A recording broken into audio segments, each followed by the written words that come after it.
Olá pessoal, hoje estamos então dando sequência aos nossos encontros.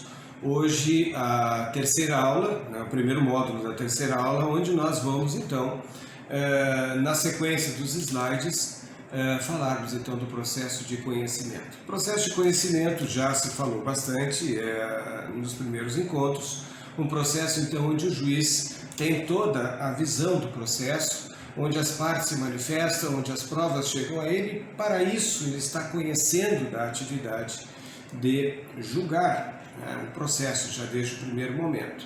O processo de conhecimento, portanto, ele vai definir uma metodologia, um rito, onde tudo o que acontece entre a manifestação do juiz e das partes e, quem sabe, de terceiros no processo, fica então ali registrado nesse desenvolvimento lógico e progressivo, evidentemente até chegarmos à sentença definitiva. Sentença definitiva, eu digo aqui, a coisa julgada, quer dizer, o último ato decisório, onde tudo estará ali definindo então aquele conflito, resgatando a paz social entre aquelas pessoas, com a última palavra do Estado, por esta coisa julgada que se faz lei entre as partes. Muito bem. E esse processo de conhecimento, então, ele vai ter esta forma destacada no Código. O Código de Processo Civil mesmo já vem definindo a partir já de algumas construções que se fizeram desde o Código de 39, depois melhoradas em 73 e agora praticamente copiadas essas mesmas regras pelo Código de 2015. Vejam então que neste processo de conhecimento, o juiz, como eu disse, julga o processo desde o seu início. Então vocês vão dizer, tá, mas e se o juiz está julgando desde o início do processo, ele não está parcializando? Vejam, nessa terminologia, julgar é muito diferente de decidir. Decidir, gente, é concluir o julgamento. Então o juiz pode, já desde a peça inicial, já desde o primeiro encontro dele com aquele processo, ele já pode estar julgando este caso. E não se prevê nenhuma isenção do juiz absoluta para dizer, não, eu não posso me inclinar, eu tenho que ser assim mantido no processo, com aquele elemento da imparcialidade, uma das condições da ação, que o juiz seja imparcial. Não, o juiz parcializa, não há dúvida quanto a isso. O juiz parcializa no momento que toma contato com o processo e ele já está vendo se o autor tem ou não tem razão. Naquele primeiro e sumário momento ele vai ter então este conhecimento. Então, se ele está conhecendo, já está se inclinando, ele está julgando. Onde então existe essa parcialidade do juiz? Ora, essa parcialidade está no plano do direito material.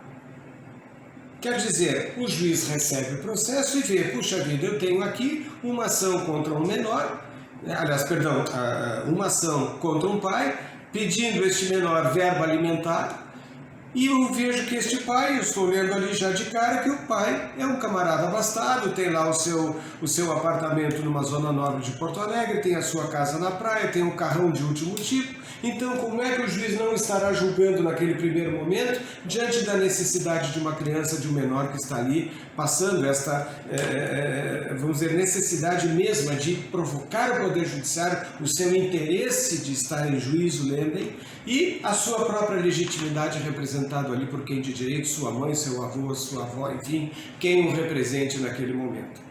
Então é evidente que nesse momento o juiz, quando toma aquele primeiro contato com o processo, ele já estará julgando a matéria, não há dúvida.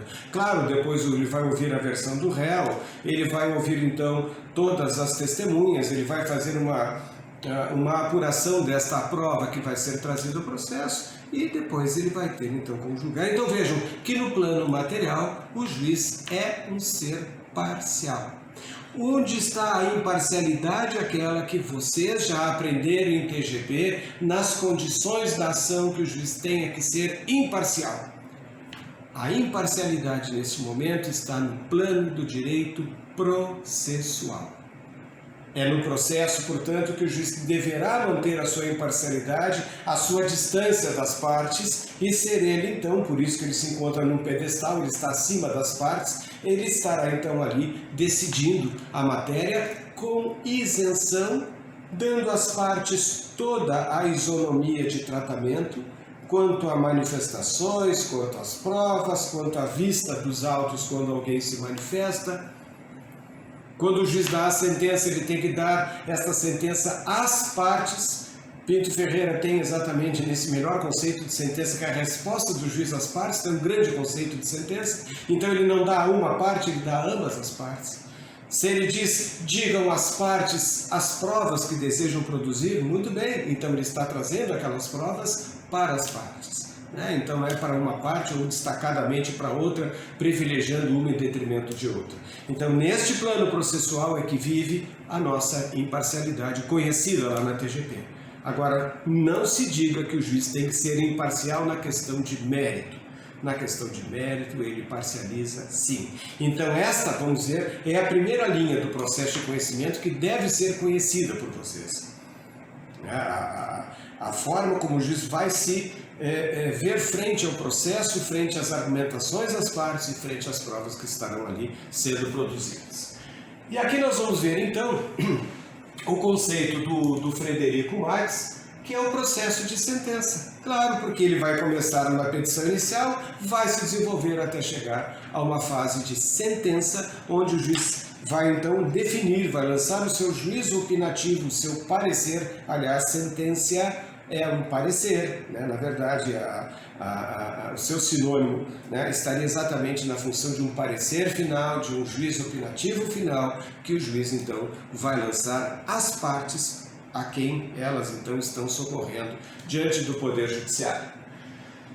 No artigo 318 do Código diz que aplica-se a todas as causas o procedimento comum. Ora, esse é o procedimento de conhecimento, é o mesmo processo de conhecimento, o procedimento comum, que é o processo onde ele vai ter a sua função de desenvolvimento desde o início até o final, sem quaisquer obstáculos, né? Sem quaisquer cortes. O processo seguirá aqui de uma maneira previsivelmente normal. Há exceções que vamos ver mais tarde, mas o processo a partir daí vai passar pelas fases 3, aquelas que já falamos, a fase de postulação, de instrução e de decisão. Este processo, portanto, será um processo de conhecimento pelo procedimento comum. O processo de execução já é um procedimento especializado. Já vimos que ele não precisa de um conhecimento, já se pega um título executivo extrajudicial e se executa. Então não há aqui nenhuma referência ao processo de conhecimento e por isso também o processo de execução, assim como o cumprimento da sentença, tem lá os seus livros destacados. Parágrafo único diz que o procedimento comum se aplica subsidiariamente aos demais procedimentos especiais e ao processo de execução. Quer dizer, aquilo que esses procedimentos de especialidade, como execução, procedimentos especiais, a função mesma da tutela provisória, onde não haja nenhuma regra em contrário, subsidiariamente serão aplicadas estas provas do processo de conhecimento. Veja um exemplo sobre a prova pericial.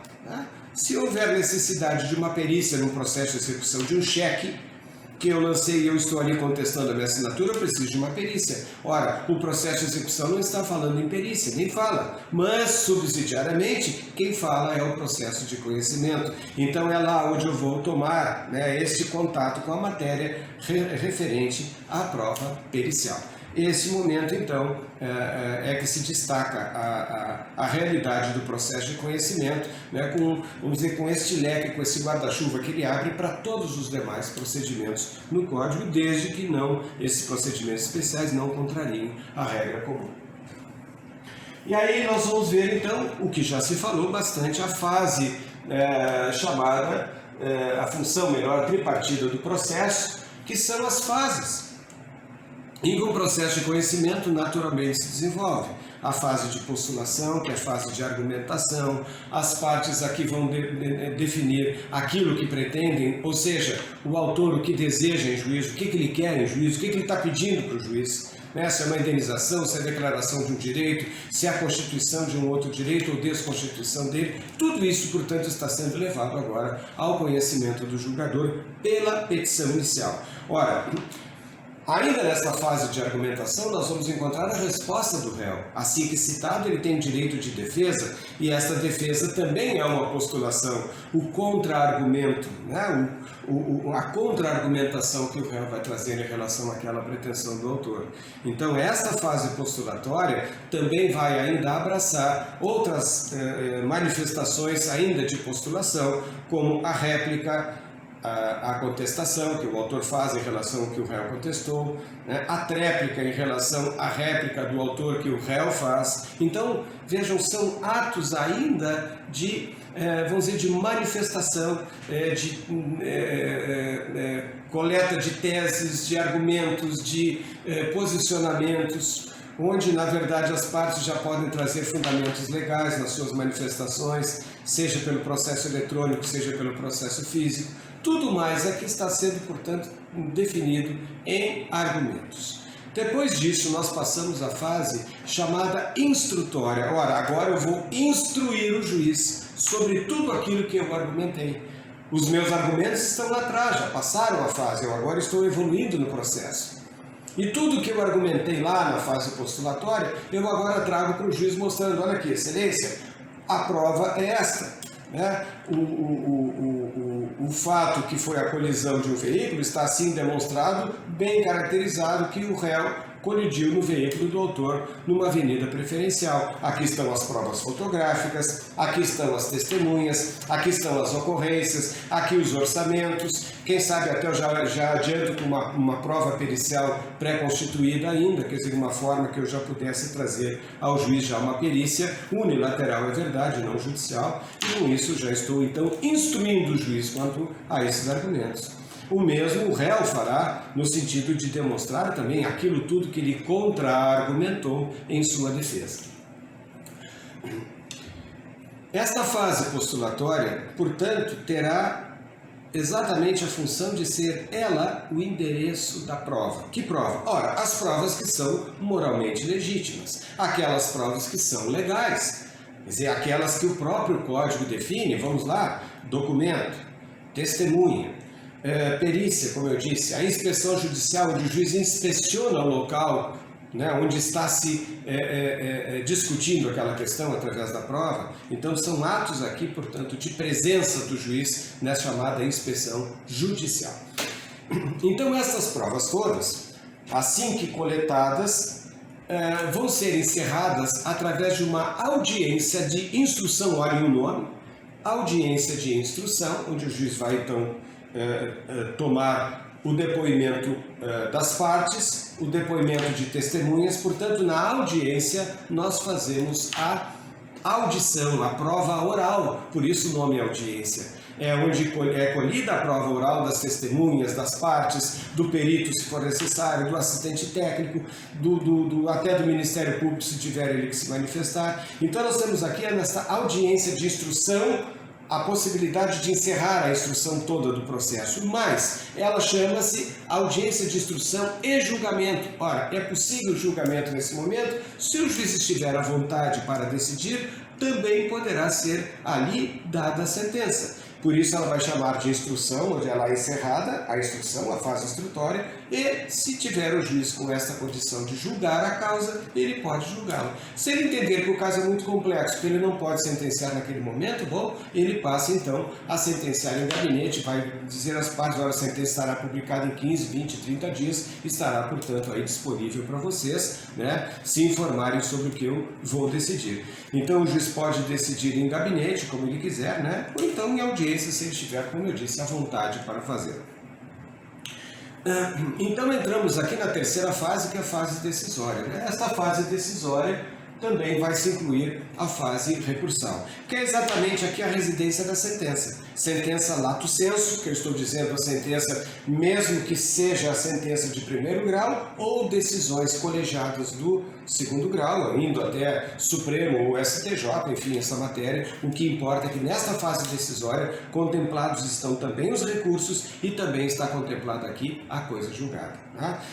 Se não houver recurso, transita em julgado e faz coisa julgada, ou se houver todo o tipo de recurso ou parte deles, né, a parte desse recurso, nós teremos aqui também, de qualquer sorte, a coisa julgada sendo formada. Haja ou não o recurso, sejam esgotados ou não os recursos, de qualquer maneira, em um momento esse processo vai terminar.